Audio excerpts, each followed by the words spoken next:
Está começando o 4º ano do ensino fundamental. Vem aí, língua portuguesa.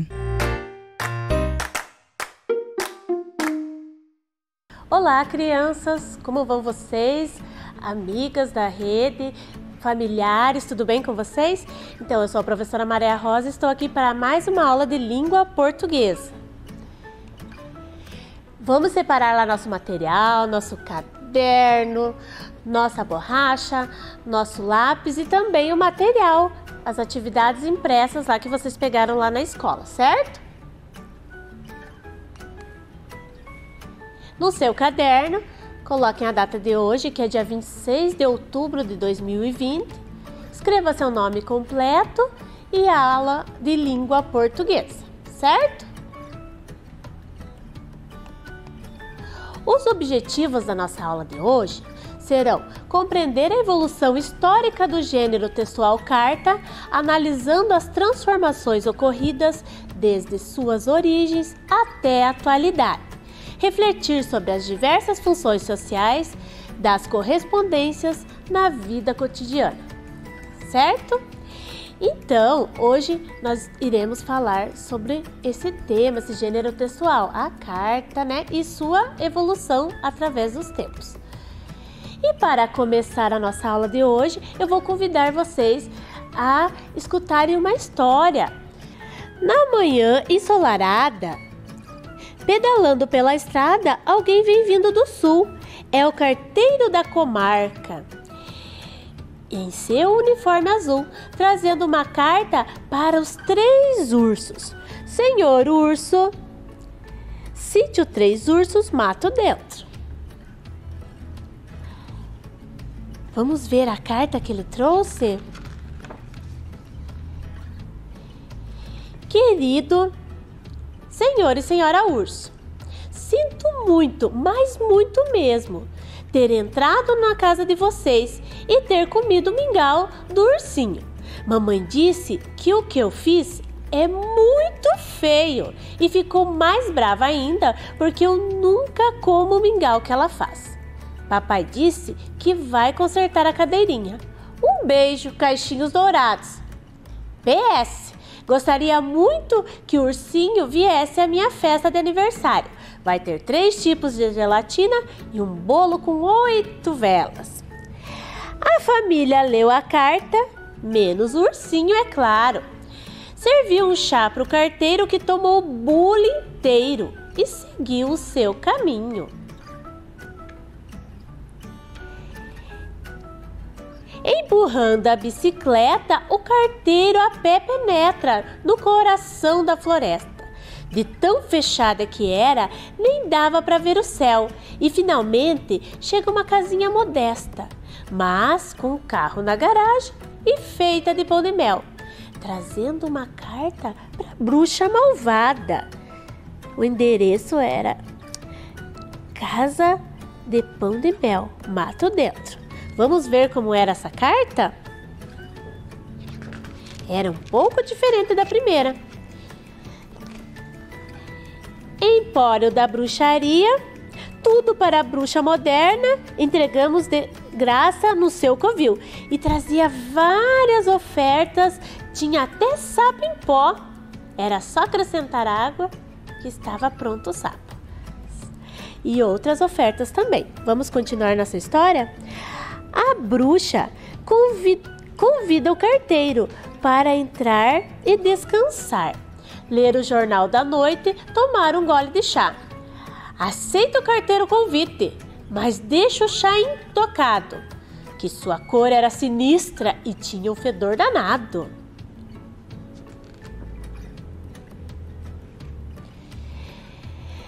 Pedalou o bom carteiro, pedalou bastante, até chegar a uma casa gigante.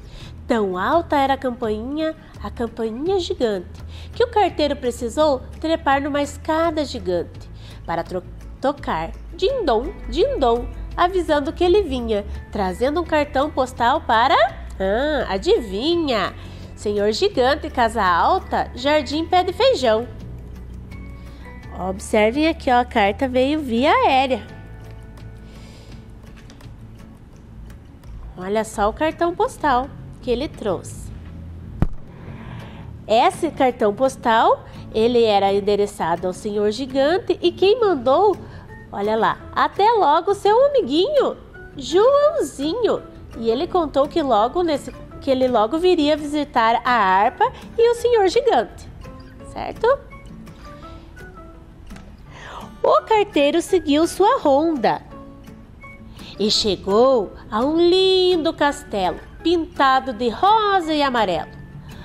No parque, uma fonte redonda chegou junto com a mudança, trazendo uma carta para Cinderela, com uma surpresa dentro dela. Cinderela, Castelo das Altezas, Estrada do Reino, sem número. Vamos ver o que era a surpresa? Bom, primeiro, ele trouxe uma carta. E essa carta dizia assim: prezada princesa, nós da Publicações esperamos publicar em breve este pequeno livro para jovens leitores comemorando o seu casamento com Sua Alteza Real, o Príncipe Encantado. Segue anexa uma cópia do livro para sua aprovação. Estamos certos que essa versão resumida da maravilhosa história da Vossa Alteza não irá desagradá-la. Certos também estamos de que Vossa Alteza gostarão muito da casa nova e nela viverão felizes para sempre. Vosso humilíssimo servidor. E olha a surpresa, era uma cópia do livro que ele falou, certo? Para a aprovação da princesa. Cinderela abriu sem demora o livro com sua história. E o carteiro, que glória, tomou champanhe com o príncipe. E tonto foi-se embora. Pela estrada fora, o carteiro sozinho levar uma carta urgente para lá do velho moinho. Ao chegar ao endereço, avistou uma velhinha, tão estranha que o carteiro até comentou baixinho: que dentes compridos, vovozinha! Aham, trouxe uma carta para... Então, urgente para o ilustríssimo senhor Lobo Mau, casa da vovozinha, Estrada do Moinho.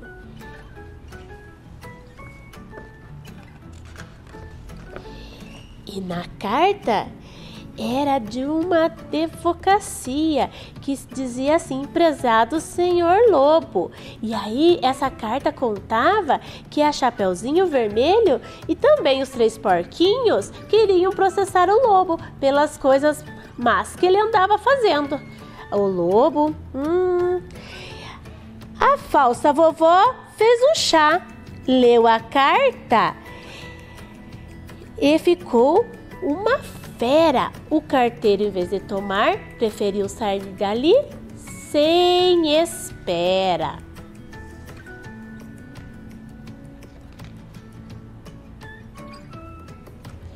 Só faltava uma carta para o carteiro entregar. Na última casa da aldeia, onde uma festa animada, quando ele chegou pedalando, acabava de começar. Vejam só quem está sentado bem no degrau da entrada: o ursinho, a quem entregou a primeira carta do dia. Mas a última carta era para Caixinhos Dourados. Para Caixinhos Dourados, Praça do Castelo 24, capital do reino. E o que será que o carteiro trouxe para ela? Vamos ver? Era um cartão de aniversário. De quem será? Quem me dera ter agora um cavalo de vento para dar um galopinho onde está meu pensamento. E meu pensamento está aí com você, Caixinhos. Feliz aniversário, assinado Chapeuzinho Vermelho. A Caixinhos convidou o carteiro para a festinha.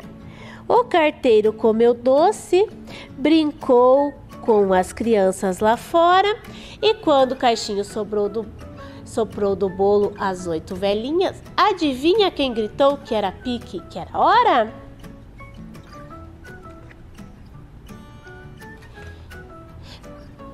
Pedalando pela estrada, caía a noite estrelada, alguém via indo pro sul. É o carteiro da comarca em seu uniforme azul, que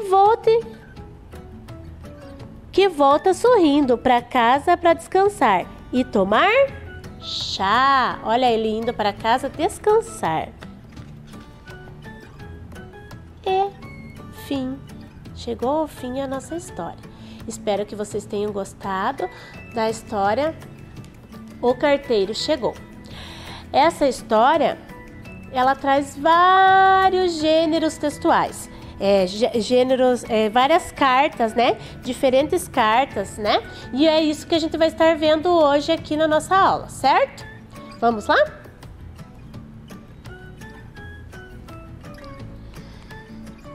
Informações sobre o gênero.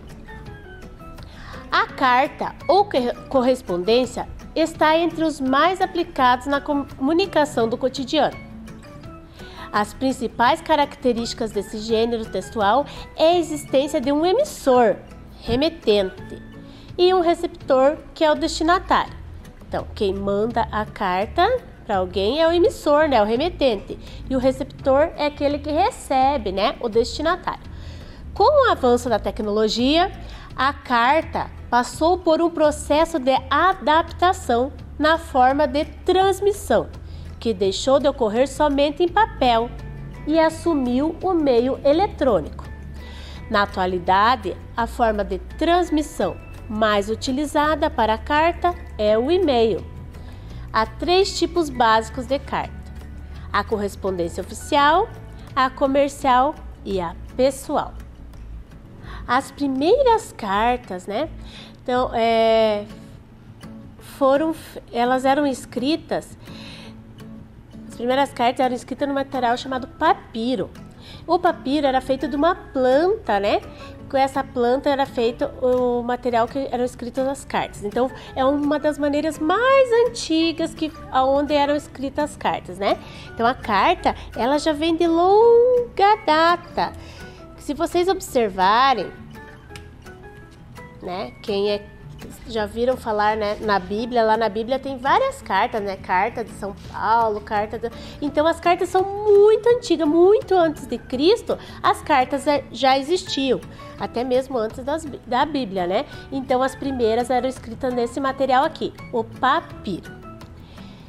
Um pouquinho mais para frente, numa região da Turquia chamada Pérgamo, mais ou menos 2000 anos antes de Cristo, foi inventado o pergaminho, que era feito desse material aqui. Ele é feito desse material. É muito parecido. O que vai mudar? Somente o material mesmo, né? No papiro era feito de plantas e aqui eles utilizavam couro de carneiros e de bezerros. Então foi inventado mais ou menos 2000 anos antes de Cristo, certo? O pergaminho. Seguindo pela história, um pouco mais para frente, o material que utilizamos hoje em dia, né, o papel, foi criado por um chinês chamado Tse Lun, que ele misturou fibras vegetais e criou um papel muito parecido, né? Ele bateu as fibras lá de vegetais e criou o papel como a gente conhece hoje em dia, né? Então, mais ou menos 100 anos depois de Cristo. Então, foi bem mais recente a invenção do papel. Até mesmo porque esse papel foi uma grande descoberta na época, né?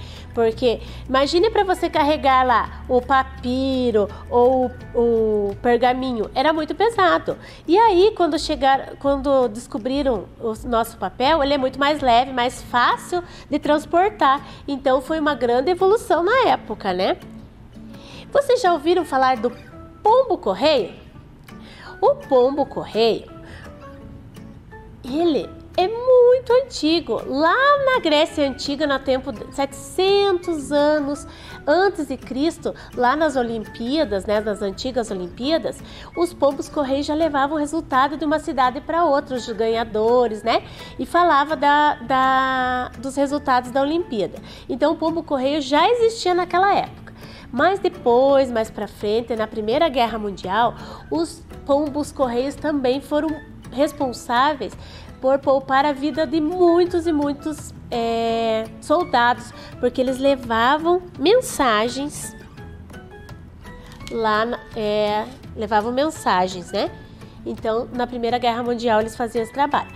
E uma curiosidade, eu achava que não existiam mais pombos-correios, né? Mas existem muitas cidades no mundo que ainda tem pombo-correio, que levam mensagens, pequenas encomendas, e existem até competições com os pombos-correios. Eu não sabia disso, descobri também que existem competições com esses pombos.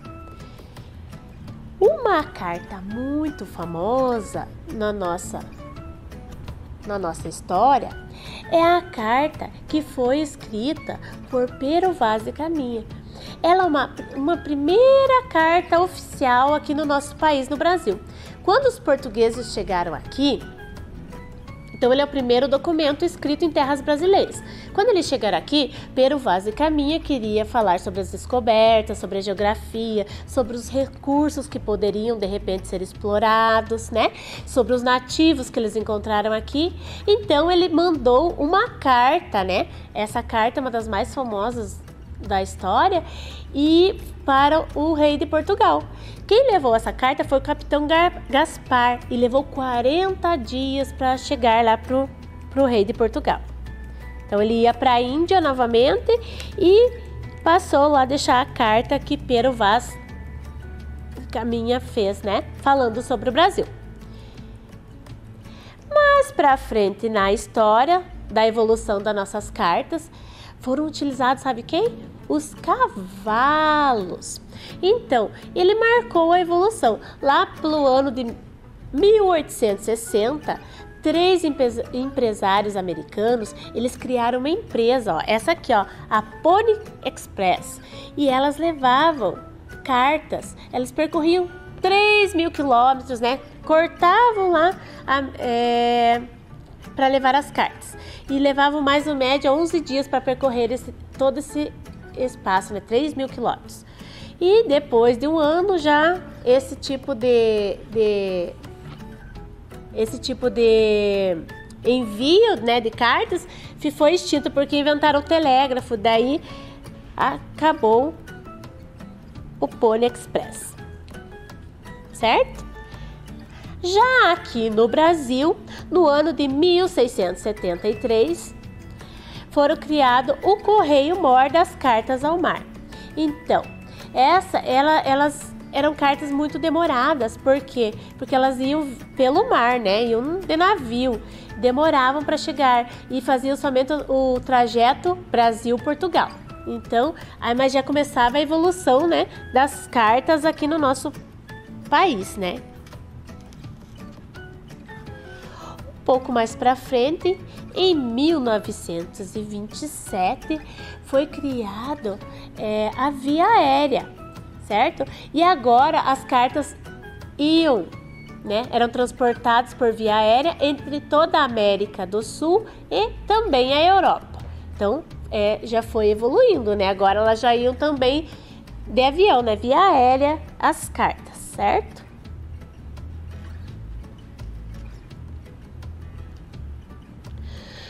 No Brasil, o presidente Getúlio Vargas, em 1930, ele criou o Departamento de Correios e Telégrafos, certo? Então, ali já começava, né, surgimento dos Correios e Telégrafos. Era o departamento ainda, foi criado em 1930 pelo presidente Getúlio Vargas. E a evolução ia acontecendo. Os Correios, da forma que conhecemos hoje em dia, ele foi criado em 1969 e chama-se Empresa Brasileira de Correios e Telégrafos. e leva encomendas, cartas, né? Tudo de maneira fácil, né? Então, Empresa Brasileira de Correios e Telégrafos foi criada em 1969. E depois, né, foram acontecendo outras evoluções dentro dessa empresa de Correios. E um dos mais importantes e mais conhecidos chama-se Sedex. É um tipo de entrega, né? E ele leva encomendas, leva cartas de maneira bastante rápida. Então, em 1982, foi criado o Sedex, que as cartas, encomendas podem ir de avião, de caminhão, de carro, de várias maneiras. E chega bem mais rápido ao seu destino.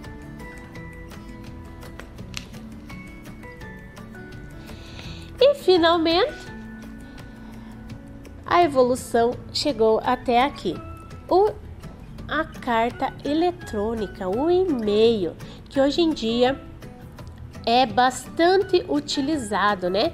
Tem suas vantagens e também desvantagens, né? O e-mail, a carta vai chegar muito rápida, você manda para onde quiser, qualquer lugar do mundo. Porém, né? A pessoa tem que ter acesso à internet, né? Então, se a pessoa não tiver acesso à internet, não vai conseguir mandar um e-mail. Mas é a evolução da nossa carta. Agora nós temos a carta eletrônica, que seria enviada de maneira eletrônica, que seria o e-mail. Certo? Então, essa aqui é o resumo da evolução da carta na nossa história, né? Claro que tem outros fatos, mas aqui foi um resumo, né, rápido dessa evolução, certo? Vamos seguir para frente com a nossa aula?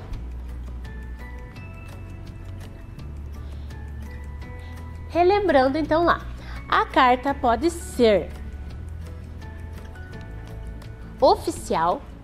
Lembram lá da carta oficial lá que veio pro Lobo Mau, que veio para Cinderela? Então é uma carta oficial, né? Que vem de um órgão público ou de um órgão assim de uma advocacia.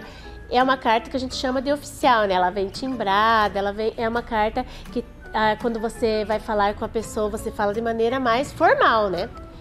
Também tem a carta comercial. Um exemplo que eu mostrei ali, a carta lá para a bruxa, lembram? Então ela pode trazer cobrança, ela pode trazer propaganda, pode colocar algum comércio assim, à disposição, os serviços deles. Então comercial serve para várias coisas, né? Então a oficial, a comercial e a pessoal, que a gente vai estar trabalhando. A pessoal, eu posso escrever ela de maneira mais descontraída. Eu posso mandar para uma tia, para minha avó, né? Para um amigo. Então seria a carta pessoal, certo? Até a próxima aula e um beijo para vocês. Vem aí, matemática.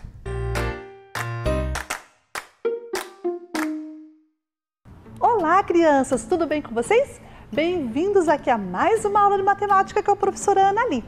Bem-vindos também aos alunos da educação de jovens e adultos que nos acompanham. Todos vocês, bem-vindos à nossa aula. E vamos começar com o objetivo. O que nós vamos ver na aula de hoje, professora? Vamos lá? Resolver problemas simples de contagem determinando o número de agrupamentos possíveis ao se combinar elementos de grupos distintos.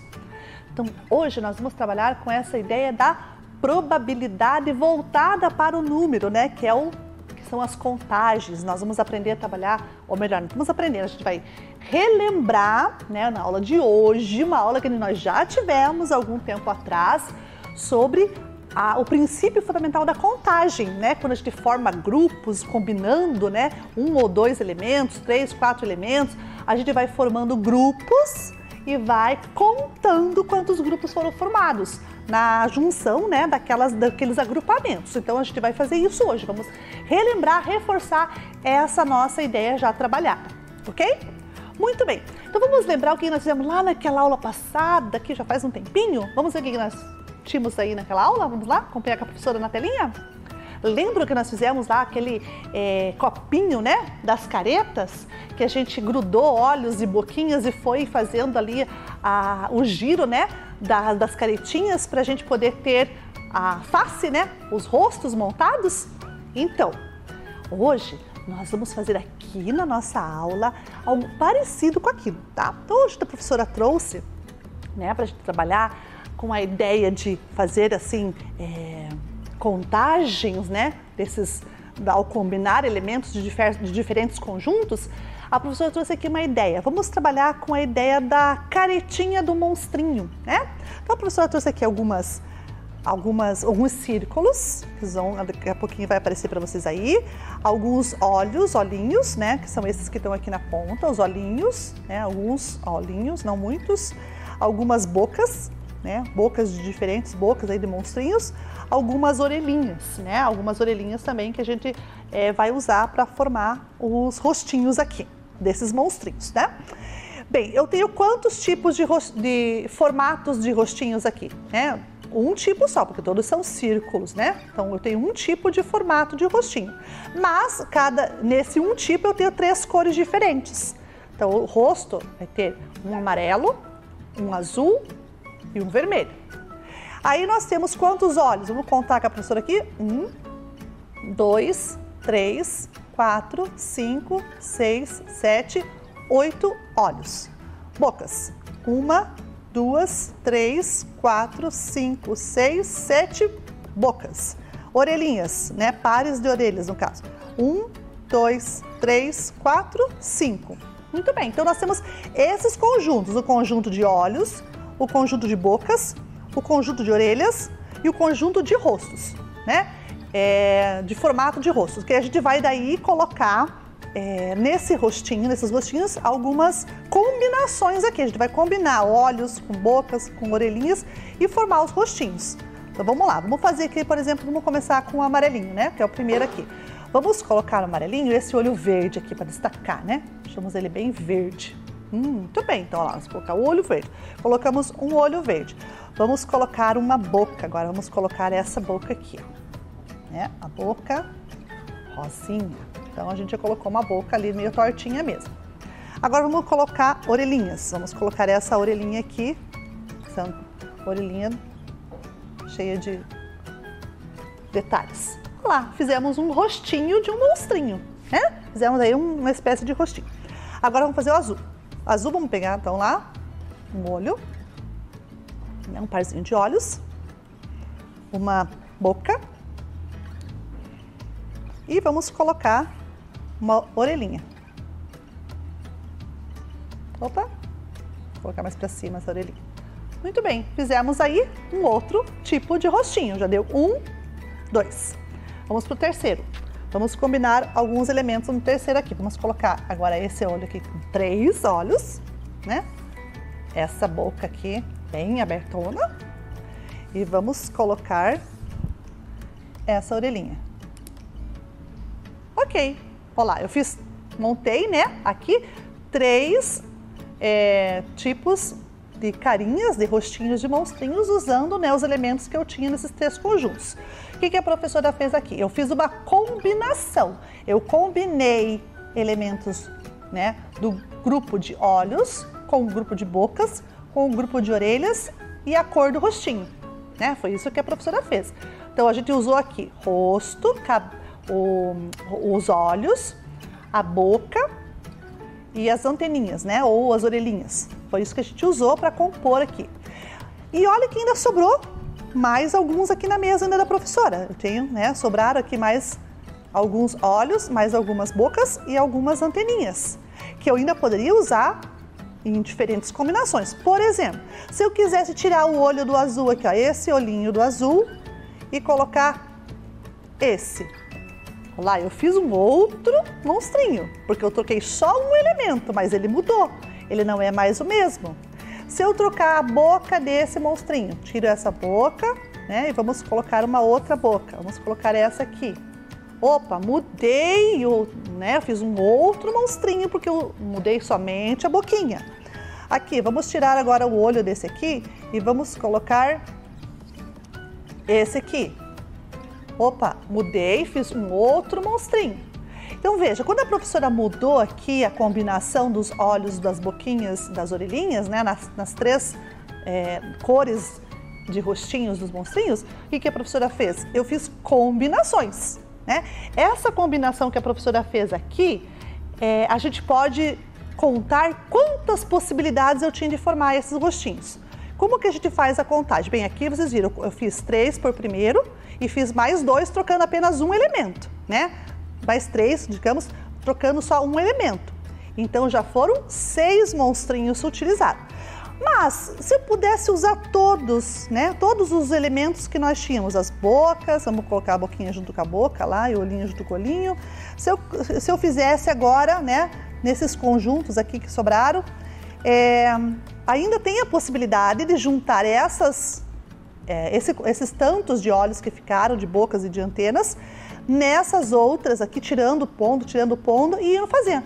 E como que eu ia fazer, professora? Quanto que ia ser? Quantos monstrinhos ia dar? Para a gente fazer isso, nós vamos fazer um cálculo. Então, agora a gente vai mostrar para vocês aqui. Bem, lá na aula que nós trabalhamos com essa temática, né? Dos problemas de contagem, a professora mostrou para vocês que os problemas de contagem a gente faz com o princípio multiplicativo, lembram? Que a gente faz assim, pensando que um conjunto vai ser tantas vezes, né, combinados com o segundo, tantas vezes combinado com o terceiro e assim por diante. Então, o que a gente teve aqui? Então, a gente teve a seguinte situação. Deixa a professora marcar aqui do ladinho para você, na lousa, para vocês verem.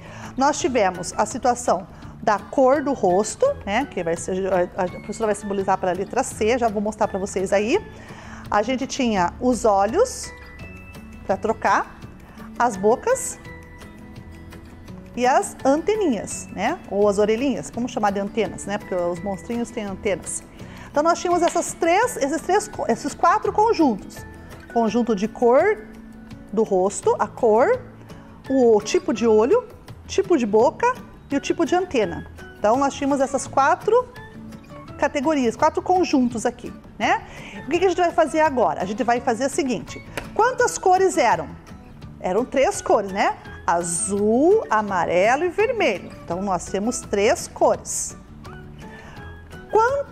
Quantos olhinhos eu tinha? Agora, vou ter que contar. Tinha 1, 2, 3... 4, 5, 6, 7, 8. Nós já tínhamos contado a primeira vez, né? 8 olhos. Então, nós tínhamos 8 tipos. Quantas bocas? 1, 2, 3, 4, 5, 6, 7. 7 bocas. Quantas anteninhas? 1, 2, 3, 4, 5. 5 anteninhas. Então, olha a quantidade de elementos que cada conjunto tinha. Então, esse conjunto tinha 3, esse tinha 8, esse tinha 7 e esse tinha 5. Quando eu combino os elementos entre si, eu pego um desse e faço um monstrinho. Aí lembra que eu fiz lá? Eu troquei só o olho. Então eu deixei os 3 que eu já tinha, tirei só o olho, troquei só o olho. Então eu fiz outro monstrinho. Então o que a gente vai ver aqui? O que a gente fez aqui, professora? A gente fez assim, ó. O primeiro conjunto, vou multiplicar pelo segundo, vou multiplicar pelo terceiro e vou multiplicar pelo quarto. Multiplicando cada conjunto, lá no final, eu vou ter o total de rostos que eu poderia fazer. Todas as possibilidades de rostos que eu podia fazer. Então, para fazer essa multiplicação, a gente faz, né, normalmente. 3 vezes 8, podemos fazer aqui, ó, 3 vezes 8, né, 24. Aí podemos fazer 24 vezes 7 ou fazemos 7 vezes 5, 35. E depois multiplicamos 24 vezes 35. Dá para fazer assim também. Então, a professora vai fazer aqui. Deixa a professora colocar aqui numa folha separada para poder fazer o cálculo, né? Para a gente poder ver lá e depois pôr a resposta lá. Então, nós tínhamos 35. Vamos fazer com a caneta mais grossa, que essa aqui está muito fininha.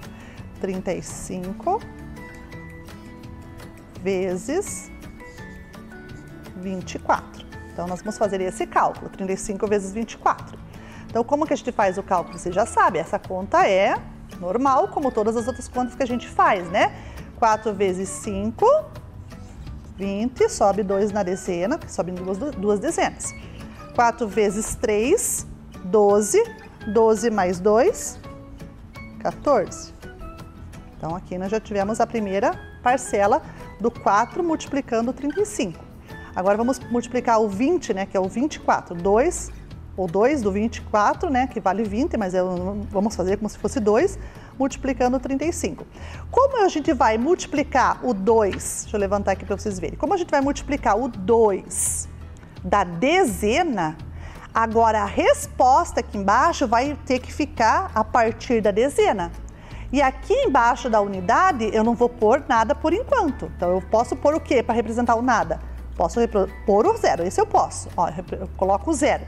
E aqui 2 vezes o 5 é 10. O 10 fica o zero aqui e sobe 1 na dezena, né? Agora multiplica 2 da dezena aqui, né? Esse aqui vale 20, por isso que nós estamos começando a colocar o resultado abaixo aqui da dezena. 2 vezes 3 é 6. 6 mais 1, 7. E eu faço a soma agora, né? 0 mais 0 é 0. 4 mais 0, 4. 7 mais 1, 8. 840 é a resposta. Então vejam, são 840 rostinhos diferentes que eu posso fazer. Então aqui, ó, o total, né? É esse aqui, ó. Então esse aqui é o total, porque eu multipliquei esse por esse, que multiplicou esse por esse, aquele por aquele. E o que eu fiz aqui? Eu multipliquei os 2 primeiros e os 2 últimos. Depois eu multipliquei o resultado entre si e encontrei 840. Então, esse cálculo que a gente fez aqui é o cálculo do princípio multiplicativo, que é esse que nós vamos ter aqui, vamos olhar agora no cartaz com a professora, né? Então, o princípio multiplicativo, né? Depois a professora vai falar dessa árvore aqui. Vamos olhar aqui embaixo primeiro. É os elementos do primeiro conjunto vezes o elemento do segundo conjunto, vezes o elemento do terceiro, se tiver um terceiro, se tiver um quarto, se tiver um quinto conjunto, vai indo embora, vai indo, até onde for os conjuntos. E eu vou ter, no final, o total de possibilidades. Então, este aqui é o nosso princípio multiplicativo, tá? Eu vou multiplicando todos os elementos dos conjuntos entre si, até chegar ao total de possibilidades, né? Então, isso é o que vai aparecer na telinha para vocês agora no slide que nós vamos ver. Então, aí, ó, o princípio da contagem, né, o princípio fundamental é esse, que significa saber quantas maneiras nós podemos formar grupos combinando elementos de 2 ou mais conjuntos. Então, o princípio multiplicativo nos diz que eu multiplico as opções do primeiro conjunto, pelo segundo, pelo terceiro, pelo quarto, pelo quinto, quantos conjuntos forem. Eu tenho que multiplicar por quantos vierem, né? E no final, a gente tem, então, a totalidade das possibilidades. Então, é isso que é o nosso aí princípio multiplicativo. Então, tudo isso que nós fizemos aqui na mesa, que nós aprendemos, olhamos o cálculo, fizemos os rostinhos, foi para lembrar daquilo que nós fizemos na aula passada. Agora, a gente vai resolver problemas usando essa ideia aqui, né, que a gente já aprendeu do princípio multiplicativo, que é o princípio fundamental da contagem. Vamos agora para o nosso problema? Vamos ver o que nós temos para frente aí para nós resolver? Vamos lá? Ok, então tá aí o nosso problema para a gente resolver, né? Para ir à cidade, Dona Luísa sempre passa na casa de Lilica. Ela pode vir por vários caminhos para a cidade. Um deles é pegar a estrada A e depois a estrada número 1, que é o caminho A1. O outro é percorrer a estrada B e depois a estrada 1, é um caminho B1 e assim por diante, né, etc. Quantos são os caminhos da casa da Dona Luísa até a cidade? Bem, então agora o que a gente vai fazer? A gente vai pensar assim, né? A gente vai pensar em resolver aqui na mesa com a professora, nós vamos resolver da seguinte maneira. Nós temos quantos caminhos na saída da casa da Dona Luísa? Conte lá. 1, 2, 3, 4. A, B, C, D. 4 caminhos. Qual é os outros caminhos depois da casa da Lilica? Depois que ela passou pela casa da Lilica, quantos caminhos são? 5. Então, o primeiro são 4, no segundo são 5 possibilidades, né? 4 caminhos de saída da casa dela, chega na casa da Lilica, daí para ir para a cidade, 5. A gente vai encontrar como aqui como que a gente vai resolver o problema? Bem, o primeiro conjunto tem o total de 4 elementos. O segundo conjunto tem o total de 5 elementos. Esse aqui fica bem simples, né? Que é 4 no primeiro, 5 no segundo. Bem, mas a gente vai usar uma tabela igual aquela que apareceu para vocês. Vamos voltar lá então no nosso problema? Então, ó, a tabela que nós vamos usar. Nós temos as estradas, que tanto numéricas quanto de letras, e na união da primeira estrada de letra com a primeira numérica, eu tenho uma combinação que a gente chama de A1, que é o caminho A1 igual estava escrito no problema. Quando a gente pega a estrada B e junto com a estrada 1, né, nós temos o caminho B1. E se eu pego a estrada C com a estrada 1, o caminho C1. E assim sucessivamente que a gente vai preenchendo a tabela. Daí a tabela, nós vamos estar observando a resposta agora da tabela.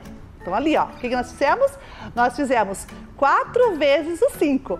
4 conjuntos da primeira ida, né, que é da primeira saída dela, da casa dela até a Lilica, e depois mais 5. Então são 4 vezes o 5, porque ela pode sair do A1, pode pegar A2, pode pegar A3, A4, A5. Depois ela pode pegar B1, B2, B3, B4 ou B5. Outro caminho pode ser C1, C2, C3, C4 e C5. E pode também D1, D2, D3, D4 e D5. Então veja, nós temos 20 possibilidades de caminhos diferentes para fazer o trajeto da casa da Luísa até a cidade, passando pela casa da Lilica. Bem lembrado, né? Que a gente vai passar pela casa da Lilica, então nós temos que pensar aí nessa situação de fazer a contagem desse modo. Então, resposta final, Dona Luísa tem 20 possibilidades de caminhos da sua casa até a cidade.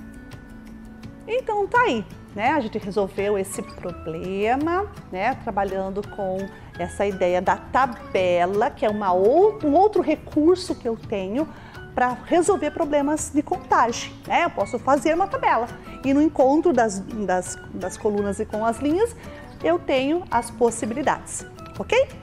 Agora a gente vai para mais um problema para a gente resolver através desse princípio multiplicativo. Vamos lá?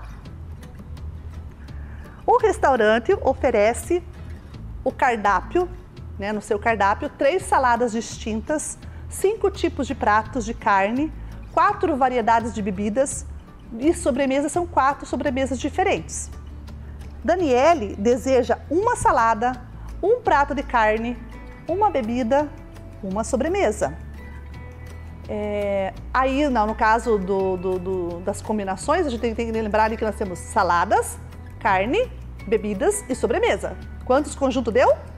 Isso, 4 conjuntos. Então, Daniela vai desejar fazer um prato usando esses 4 conjuntos. Ela não vai deixar nenhum de fora. De quantas maneiras ela poderá fazer o seu pedido? Então, vejam aí que a professora já deixou pronto para vocês os 4 conjuntos, né, sublinhados aí, destacados, e o princípio multiplicativo, ou seja, nós vamos resolver agora usando o princípio multiplicativo. Quantos tipos de salada existem nesse primeiro conjunto? Qual é o número que apareceu lá em cima? Isso, apareceu 3. Qual é o número que apareceu de pratos, de carne? Quantos? 5, muito bem. E quantos foram do terceiro elemento, que são bebidas? 4 bebidas diferentes. E por último, sobremesa. Qual é o último conjunto da quantidade de elementos? 4 tipos de sobremesa. Então, nós temos 3 saladas, 5 carnes, 4 bebidas, 4 sobremesas. Veja, esses números fazem parte do total de cada conjunto. Agora, quando eu vou multiplicar 3 vezes 5 vezes 4 vezes 4, eu vou encontrar o total de possibilidades que ela poderá pedir, né? Quantas opções ela tem para pedir no cardápio. Então, vamos com a professora lá. 3 vezes 5, quanto é? 3 vezes 5? 15, isso, muito bem. Agora, vamos multiplicar 3 vezes 5 por 15, deixa a professora só registrar aqui. 3 vezes 5 é 15, a professora registrou aqui. 15, né, vezes 4. Quanto que é 15 vezes 4? 15 vezes 4 é 4 vezes o 15, dá na mesma. Se a gente trocar ali a nossa ordem, também daria na mesma. 4 de 15. 15, 15, 15, 15. Deu 60, muito bem. E agora eu multiplico esse 60 por 4. 60 vezes 4. Como é que a gente faz essa multiplicação de 60 vezes 4, professora? Bem, lembra que numa aula nós já tivemos sobre isso, que era a aula onde a professora explicou para vocês que sempre que tem zero, a gente multiplica só o número, o primeiro número pelo multiplicador e depois só acrescenta zeros? Lembra dessa aula? Então, a gente vai fazer assim, ó, 6 vezes 4, 24. Acrescenta o zero do 60, 240. Então, ficou assim o nosso problema, né, do problema lá das combinações do cardápio. Nós tínhamos o primeiro, o segundo, o terceiro e o quarto conjunto, que aqui a gente multiplicou por primeiro, encontrou 15. Depois a gente pegou 15, multiplicou por 4, encontrou 60. Depois o 60 por 4, encontrou o 240. Então essa nossa ideia aqui do princípio multiplicativo nos faz, né, ter a possibilidade de escolher 240 pratos diferentes, né, combinações de refeições diferentes naquele restaurante. Então veja, por isso que a gente tem que fazer esse tipo de cálculo do princípio multiplicativo desse jeito. Por quê? Porque são milhares de possibilidades, né? Aqui, por exemplo, a gente fez com números pequenos, mas tem diversos tipos de cálculos, de problemas de contagem. Por exemplo, que a professora já ensinou para vocês, já trabalhou com vocês aqui numa aula passada, a questão das placas dos carros, lembram? Então, para fazer aquela combinação de placas de carros usando letras e números, o que foi feito? Combinações, isso mesmo. Então, aquelas combinações deram lá mais de 1 milhão. Lembra que eu até trouxe para vocês verem aqui? Deu mais de 1 milhão de possibilidades. Então, para isso que serve esse princípio, para ele nos dar o número exato de possibilidades sem a gente demorar muito, né? A gente só faz o cálculo aqui através das multiplicações, ok? Muito bem, então agora a gente vai resolver mais um problema. Vamos lá, na telinha? Vamos resolver então esse problema agora, né? Para fazer placas numéricas de 4 algarismos, Jeremias precisa combinar os números 1, 2, 5 e 9 entre si. Quantas placas ele poderá fazer? Bem, para a gente resolver esse problema, nós vamos usar a árvore de possibilidades. Então, aqui no cartaz da professora, que está aqui na mesa, a professora vai mostrar para vocês agora, aparece essa árvore. O que é essa árvore de possibilidades? Eu tenho um total que eu quero saber, né? Esse total depois vai ser a união de tudo isso aqui, que vai seguir o princípio multiplicativo, igual a professora já ensinou para vocês. Essa árvore me diz assim, ó, eu vou pegar o primeiro conjunto, que é essas, né, mais de cima, vou combinar com o segundo conjunto, que são 3, no caso 3, 3, 3, 3. Aqui eu tenho 4, né, cada uma, mas são 4 elementos no primeiro conjunto. Desses 4 elementos, cada um se junta com 3, né? Então, são 3 elementos que aparecem. Desses elementos aqui, cada um se junta com 2 e depois cada um se junta com 1. Então, essa árvore é assim mesmo que a gente faz, né? A gente faz, no caso lá dos números, né? Os números são o 1, o 2, o 5 e o 9. Então, você põe aqui 1, 2, 5 e 9.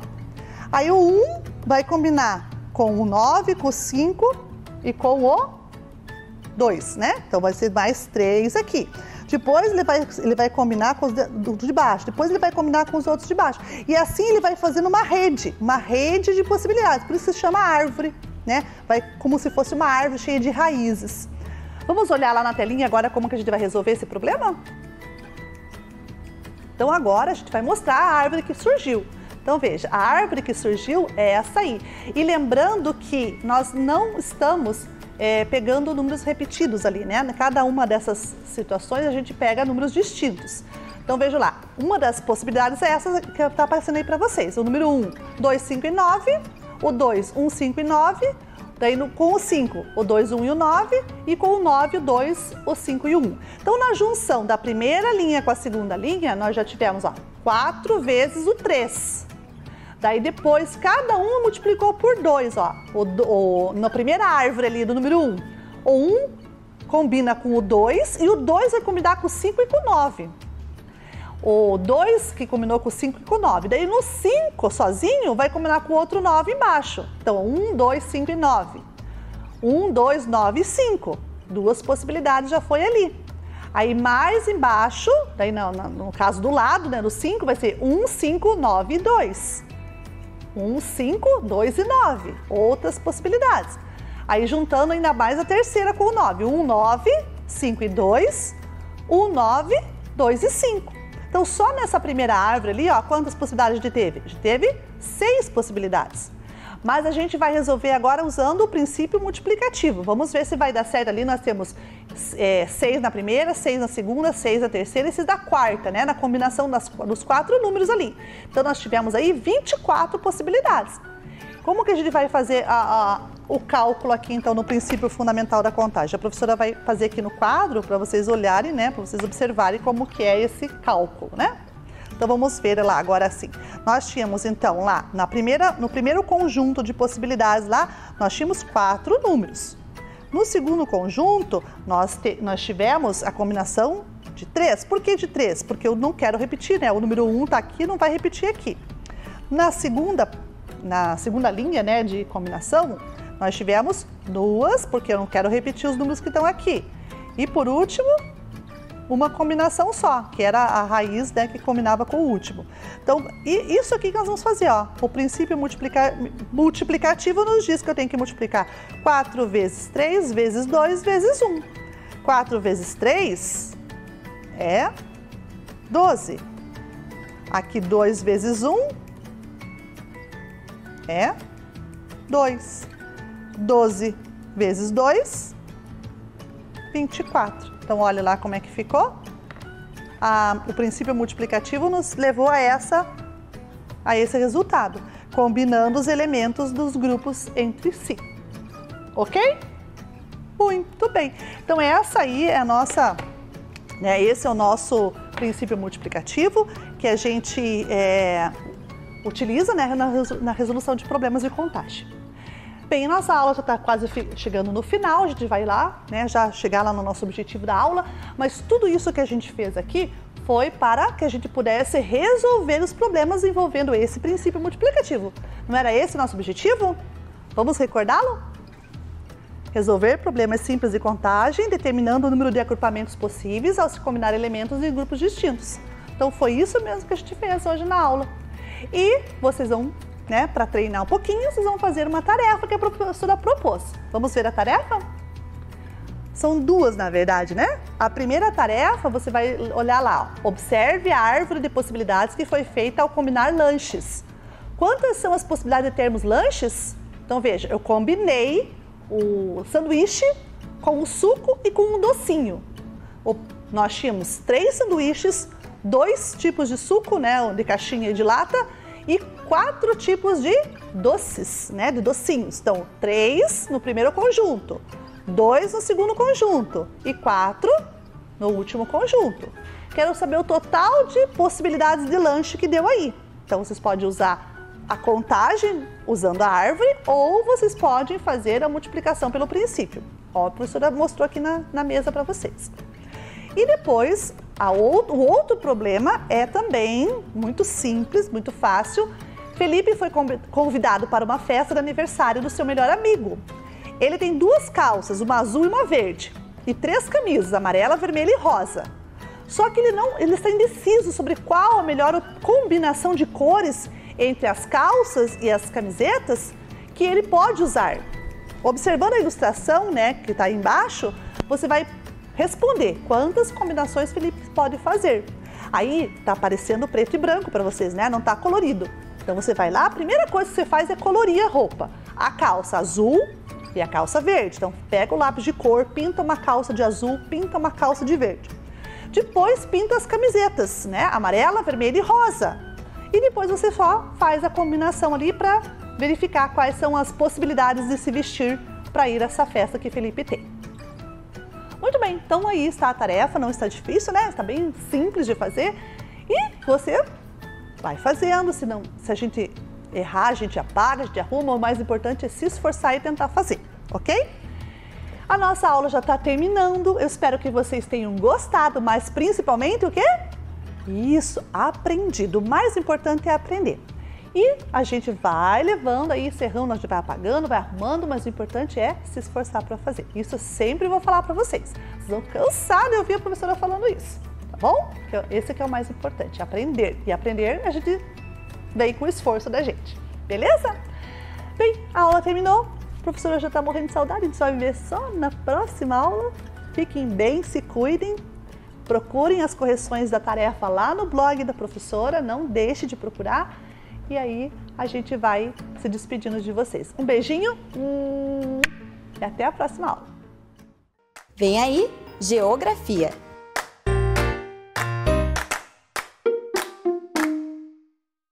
Bom dia, crianças, tudo bem? Então, a Prof. Fabiola está aqui para mais uma manhã de aprendizagem dentro de Ciências Humanas e hoje o nosso objeto do conhecimento serão as unidades de conservação, em especial aqui o nosso Parque Nacional dos Campos Gerais.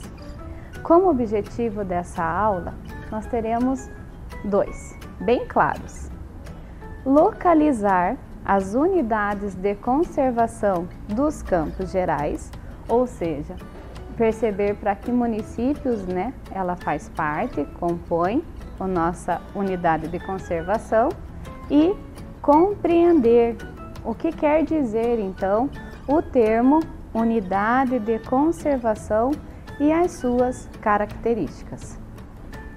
Bem, para nós entendermos, então, da onde vem a unidade de conservação, nós vamos começar com a Lei número 9.985, de 18 de julho de 2000.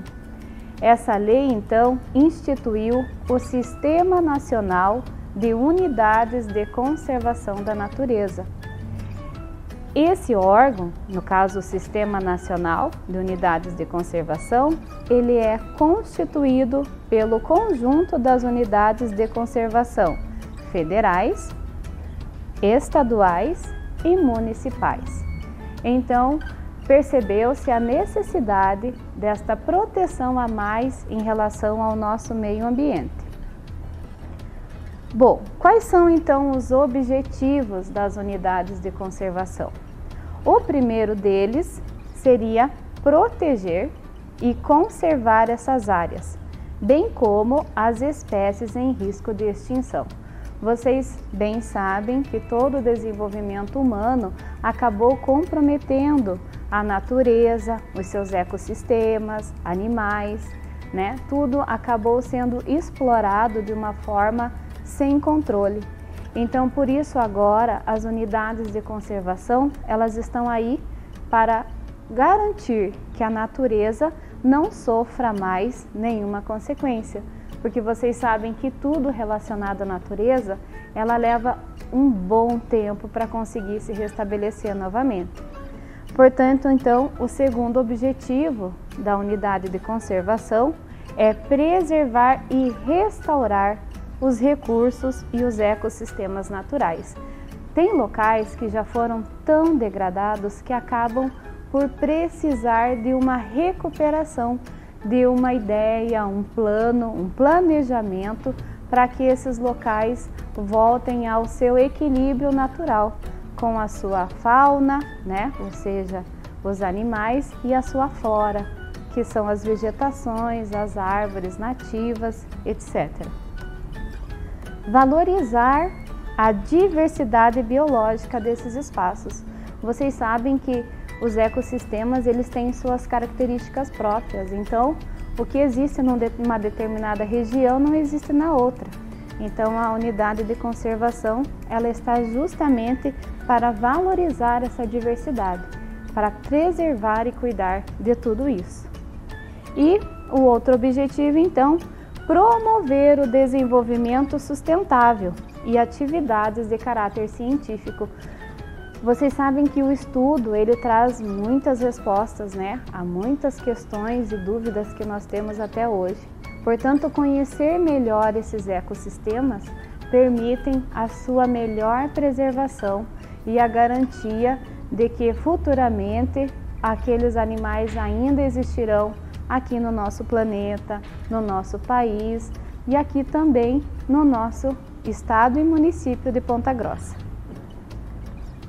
Bem, denominando então o que quer dizer unidade de conservação? É a denominação dada às áreas naturais passíveis de proteção por suas características especiais, ou seja, é todo o conjunto então de animais e vegetação dos determinados locais que precisam ser preservados. Vamos ler então o artigo 1º desta lei, que vai deixar bem claro tudo isso para nós. São espaços territoriais e seus recursos ambientais, incluindo as águas jurisdicionais com características naturais relevantes, legalmente instituídos pelo poder público, com objetivos de conservação e limites definidos, sob regime especial de administração, ao qual se aplicam garantias adequadas de proteção da lei.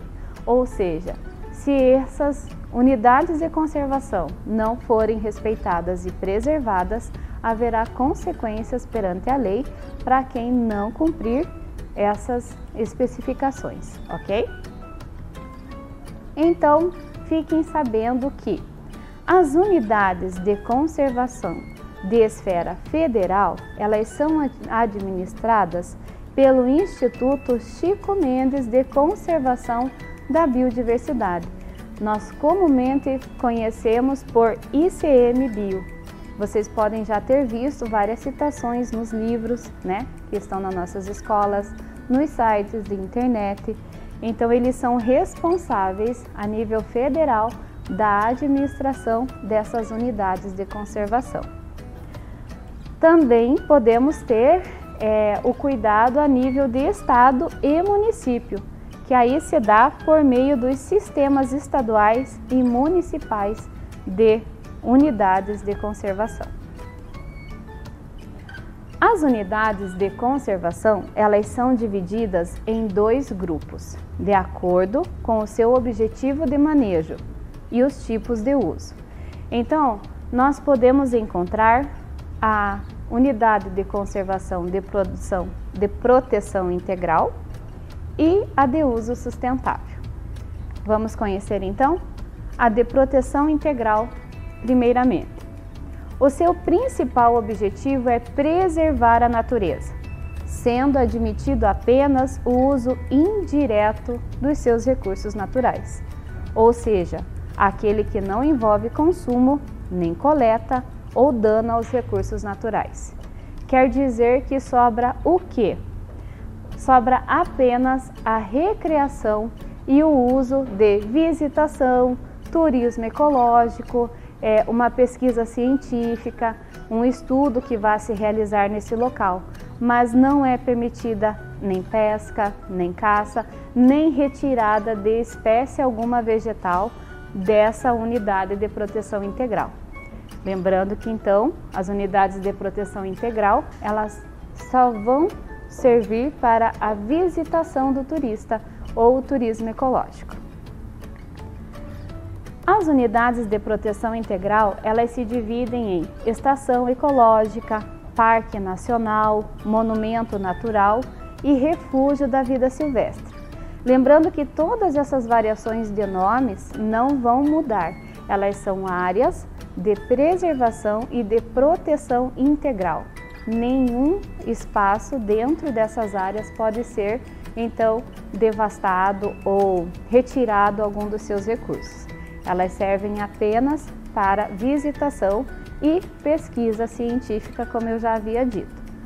A nomenclatura de monumento natural, ela está se referindo a determinadas variações da natureza que acontecem apenas num determinado local, mas todos eles então querem dizer a proteção integral daquele espaço da natureza. Já as unidades de uso sustentável, elas vão tentar equilibrar a presença humana e a natureza. Portanto, elas têm como objetivo compatibilizar a conservação da natureza com o uso sustentável dos recursos, conciliando aí a presença humana nas áreas protegidas. Quer dizer que se existem, né, algumas comunidades que por acaso vivam daquela natureza, né, daquele espaço, vai ser permitido então este equilíbrio. Essas pessoas vão poder retirar alguns recursos desse espaço, desde que respeitem as leis de conservação. Portanto, nesse grupo, atividades que envolvem coleta, uso dos recursos naturais serão permitidos, desde que praticadas de uma forma a manter constante os recursos ambientais renováveis e os processos ecológicos. Quer dizer que numa determinada época do ano será permitida a pesca, no caso, respeitando aí o tempo de reprodução dos peixes daquele local. As categorias dessas unidades são conhecidas como área de proteção ambiental, área de relevância e interesse ecológico, floresta nacional, reserva extrativista, reserva de fauna e reserva de desenvolvimento. Também, então, quando ouvirmos esses termos, nós sabemos que nesse espaço vai ser permitido a presença humana enquanto consumo ou retirada de algum elemento desse espaço da natureza. Bom, as unidades de conservação no Brasil. Como nós vimos, né, o ICMBio, então ele é responsável por essa esfera federal das unidades de conservação. E nós temos unidades de conservação praticamente em todos os estados do nosso país. Aqui nós temos um exemplo da Estação Ecológica Serra Geral do Tocantins. Então, a partir do seu nome, nós conseguimos identificar que ela faz parte da Unidade de Conservação de Proteção Integral. Significa que nada pode ser retirado desse espaço, apenas o turismo ou estudo. Reserva Biológica de Poço das Antas, lá no Rio Grande do Sul, também a mesma característica. Este local ele é de proteção integral. O Monumento Natural das Ilhas Cagarras, lá no Rio de Janeiro. Identificamos aí então a presença de um acontecimento natural que só se dá neste local, devido ao nome dele, como monumento natural. O Refúgio Estadual da Vida Silvestre do Rio Pandeiros, lá em Minas Gerais, também, pelo nome sabemos que ela é uma área de proteção integral, permitido apenas o turismo ecológico. E a área de proteção ambiental, margem esquerda do Rio Negro, lá no Amazonas. Aqui, pelo nome, a área de proteção ambiental, nós sabemos que vai ser permitido então que o homem retire algum recurso necessário desta natureza, deste ecossistema, desde que ele respeite, né, o período de pesca, de reprodução do peixe, de crescimento da própria vegetação, etc. E a área de proteção ambiental da Escarpa Devoniana, aqui no Paraná. Então agora nós vamos conhecer melhor o nosso Parque Nacional dos Campos Gerais. Olha só, nós vamos aqui visualizar que o Parque Nacional é esse espaço em verde que está situado entre as cidades de Castro, Carambeí e Ponta Grossa. Então, este é o local onde nós encontramos o Parque Nacional dos Campos Gerais. E ele tem os seus objetivos: preservar esses ambientes naturais existentes aqui na nossa região, com destaque para os remanescentes de floresta ombrófila mista e de campos sulinos. Remanescentes de floresta ombrófila mista se refere às nossas florestas de araucária, ou a mata de araucária que ainda existe aqui em nossa região. ela é característica do nosso clima e principalmente aqui fazendo parte no sul do nosso país. E de campos sulinos, que não deixa de ser os nossos campos gerais ou os pampas, né, tão conhecidos da nossa vida estudantil. Realizar pesquisas científicas e desenvolver atividades de educação ambiental e turismo ecológico. Então, o Parque Nacional ele tem esse objetivo principal de promover então essa visitação por parte do turista, né, o turismo ecológico, e também estudar e conhecer ainda mais esse ecossistema para que a gente consiga preservá-lo, né, até o nosso futuro. Então, ele foi criado no ano de 2006, no centro-leste do Paraná.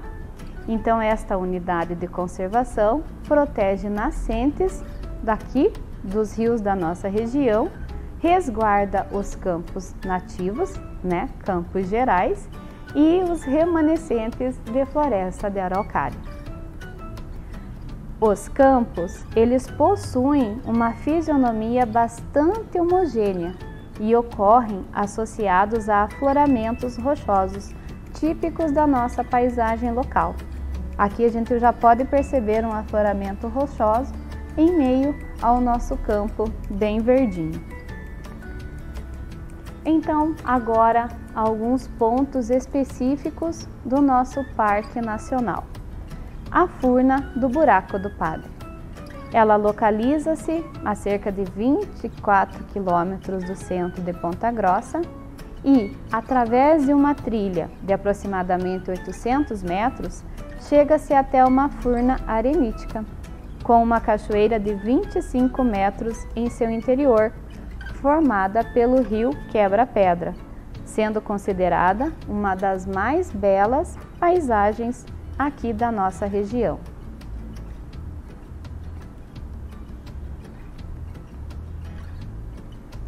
O local, nesse espaço, nós vamos encontrar então uma boa estrutura para o nosso turista ou o visitante, com banheiro, lanchonete e estacionamento. E também existe a via de escalada chamada Setor Macarrão, ou seja, para quem gosta da prática, né, de escalada, este local possui esse esporte também. O Balneário Capão da Onça. Ele é uma área localizada a aproximadamente 10 quilômetros do centro de Ponta Grossa e é muito visitada, inclusive por moradores aqui da nossa região, nos nossos dias de verão, né, que nos permite então esse contato maior com a natureza. A paisagem do Capão da Onça, ela apresenta corredeiras e cachoeiras formadas pelo Rio Verde, sobre os afloramentos areníticos, aquelas rochas, né, tão conhecidas aqui da nossa região. E a sua estrutura também, ela tem estacionamento, banheiro, camping e até churrasqueiras. Aqui então nós conseguimos perceber as pequenas corredeiras dos afloramentos rochosos e as piscinas naturais que se formam então lá no Capão da Onça. A Cachoeira do Rio São Jorge ou Salto São Jorge. Ela é localizada a cerca de 14 quilômetros aqui do centro de Ponta Grossa. E a área também tem estrutura para camping, restaurante, churrasqueiras, banheiros e trilhas. A maior atração surge após uma sucessão de corredeiras e pequenas cachoeiras e tem aproximadamente 30 metros de altura. Outro belo espetáculo aqui da nossa região. Então aqui são as pequenas corredeiras que nós vamos vendo a partir do rio e a cachoeira, que aqui está bem fininha ali, né, devido à distância, mas aí a Cachoeira do Rio São Jorge com 30 metros de altura. Neste local nós também podemos encontrar a presença de cavernas e pinturas rupestres. A Cachoeira da Mariquinha. Localizada a cerca de 32 quilômetros do centro de Ponta Grossa, ela também conta com estrutura de camping, lanchonete, banheiro e estacionamento, Percebam que se você for visitar esses locais, você sempre terá então um ponto de apoio, onde você pode deixar suas coisas, o carro, tudo em segurança, né? E ele é um conjunto de quedas d'água formada pelo rio Quebra-Perna, além de remanescentes de campos nativos e a mata com araucária. Então aqui está a foto da Cachoeira da Mariquinha. Ela faz essa prainha natural, né? Com uma areia característica das nossas rochas areníticas e um belo lugar também para passar as tardes de verão. As Furnas Gêmeas e a Furna Grande. Diferente das dolinas mais conhecidas aqui da nossa região, dolinas é um outro termo que nós usamos para nos referirmos às furnas. Elas não possuem água, as que possuem água são aquelas do Parque Estadual de Vila Velha. As Furnas Gêmeas e a Furna Grande não possuem água em seu interior e elas se localizam aqui no Parque Nacional dos Campos Gerais. Também apresentam floresta de araucária em seu interior. Elas estão localizadas a aproximadamente 20 quilômetros aqui do centro da cidade e não possuem infraestrutura de apoio à visitação, mas há cobrança de ingresso, porque ela está localizada em uma fazenda particular. As paredes de arenito são muito utilizadas para as atividades, tanto de escalada quanto o rapel. Então aqui são as Furnas Gêmeas, né, que parecem dois olhos ali no meio da planície, e aqui a Furna Grande. Percebam então essa presença da floresta de araucária dentro dela. O Parque Nacional dos Campos Gerais está sobre duas conformações geomorfológicas. As superfícies suavemente onduladas, cobertas de campos do segundo planalto, e as áreas de declive, pronunciados cobertos por florestas do primeiro planalto paranaense, separadas pela chamada escarpa devoniana.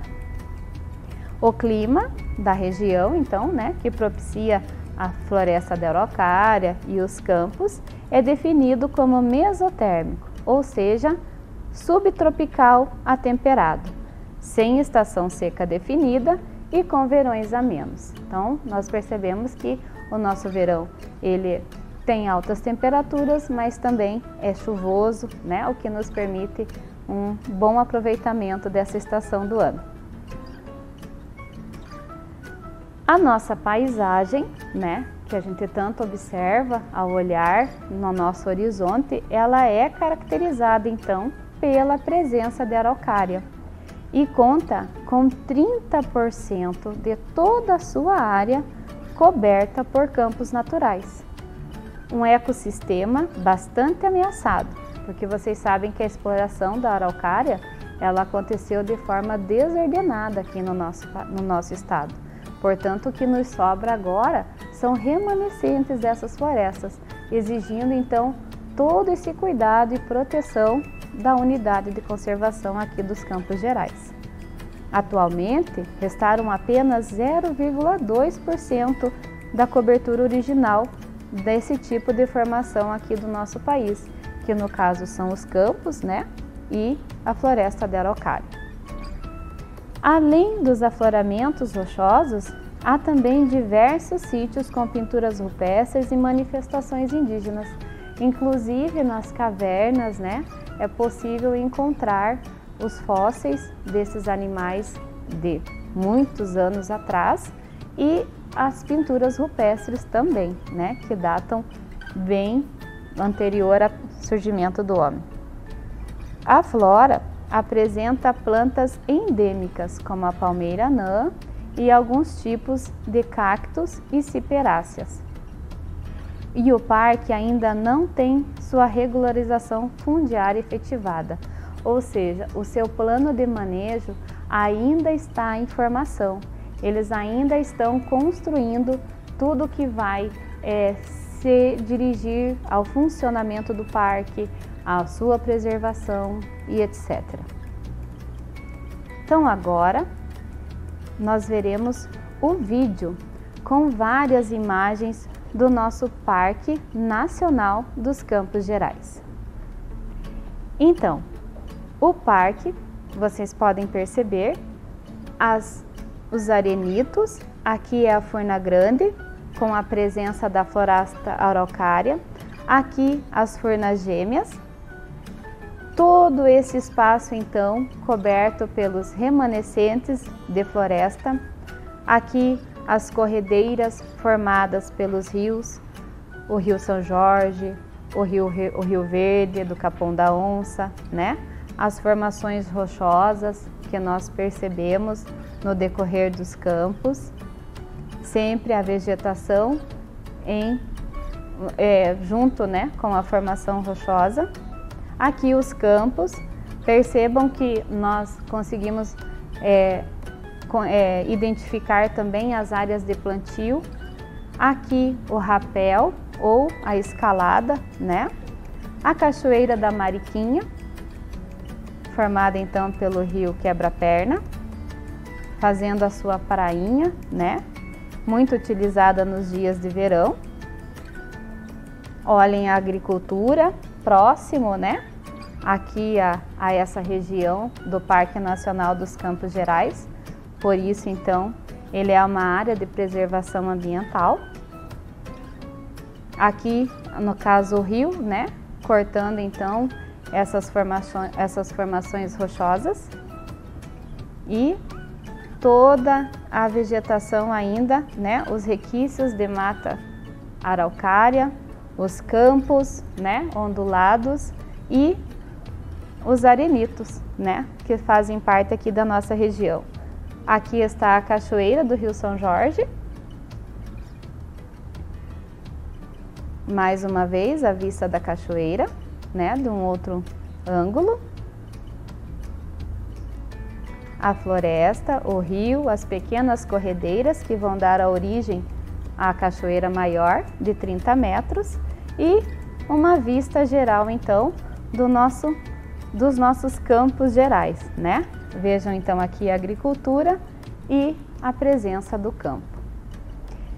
Então esse é o nosso Parque Nacional dos Campos Gerais, uma unidade de conservação que faz parte aqui da nossa região, justamente devido à importância ainda da floresta de araucária, desse ecossistema que nós encontramos aqui na nossa região. Agora você vai se preparar para as nossas atividades. Identifique aí, localize dentro dos seus materiais a nossa atividade do dia de hoje, né? E nós vamos então realizá-las juntos, para não haver dúvidas na hora de você fazer. Essa atividade, ela é uma cruzadinha. Nós não vamos completar a cruzadinha aqui. A professora vai apenas completar as lacunas das frases. E então, a cruzadinha você faz aí na sua casa depois com as respostas, ok? Complete a cruzadinha com as respostas das frases abaixo. Número 1. O parque estende-se pelos municípios de Ponta Grossa, Castro e... Vejam lá, esse era um dos objetivos da nossa aula, localizar aonde se encontra o Parque Nacional dos Campos Gerais. São 3 municípios, né, que o parque abrange. Então é Ponta Grossa, Castro e Carambeí. Claro que a maior parte se localiza no município de Ponta Grossa, mas ainda abrange esses outros municípios. Maior área de floresta do que? Lembram lá as florestas ombrófilas que nós estávamos falando? No caso, então, é aqui na nossa região, na Unidade de Conservação dos Campos Gerais, que encontramos ainda a maior área de floresta de araucária protegida no mundo. Então vejam a importância do nosso uso consciente, da nossa visitação com respeito a esses locais naturais aqui da nossa região. aqui no número 3 diz lá: o parque está localizado entre a transição do primeiro e o segundo Planalto Paranaense, na Scarpa Devoniana. Muito bem. Então, inclusive, o Parque Nacional ele se encontra na área de preservação ambiental da Scarpa Devoniana, que no caso é a APA da Scarpa Devoniana. Número 4. O Salto tananana, é um dos principais pontos turísticos de Ponta Grossa, onde ocorre a prática de escalada esportiva. No caso aqui, é o salto do Rio São Jorge, lá onde nós vimos que podemos encontrar muitas pinturas rupestres, a presença de cavernas e também de escaladas. Número 5. O é uma furna que apresenta em seu interior uma importante cascata de 30 metros formada pelo rio Quebra-Pedra. Essa é fácil, um local muito visitado por nós, e é o Buraco do Padre. Então ele é essa furna que apresenta a sua cascata, né? A prof já perdeu a resposta. O Parque de Vila Velha é o primeiro parque estadual do Paraná com mais de 28 km² de biodiversidade protegida. Foi criado para preservar as formações de arenito e os campos nativos do Paraná. Aqui nós não poderíamos deixar de citar. O Parque Estadual de Vila Velha ele não faz parte do Parque Nacional dos Campos Gerais, mas ele está dentro da área de preservação ambiental da Scarpa Devoniana. E é muito importante aqui na nossa região, né? Possui lá as formações rochosas, a Lagoa Dourada e as furnas, aquelas que possuem água no seu interior, diferente das furnas gêmeas e da Furna Grande que se encontram no Parque Nacional dos Campos Gerais. E número 7, a Lagoa Dourada, que possui este nome porque as suas águas ficam com uma coloração dourada quando reflete a luz do sol. Também, novamente, a Lagoa Dourada faz parte do Parque Estadual de Vila Velha, não do Parque Nacional dos Campos Gerais, mas tanto um quanto o outro estão dentro da APA, que é a Área de Preservação Ambiental da Scarpa, ok? Entendido? Muito bem compreendido? Então, fiquem com Deus, continuem se cuidando, façam com muita atenção e capricho agora a parte da cruzadinha, certo? E não esqueçam de entregar na escola para que as professoras possam corrigir. Um beijo bem grande e até a próxima aula. Tchau!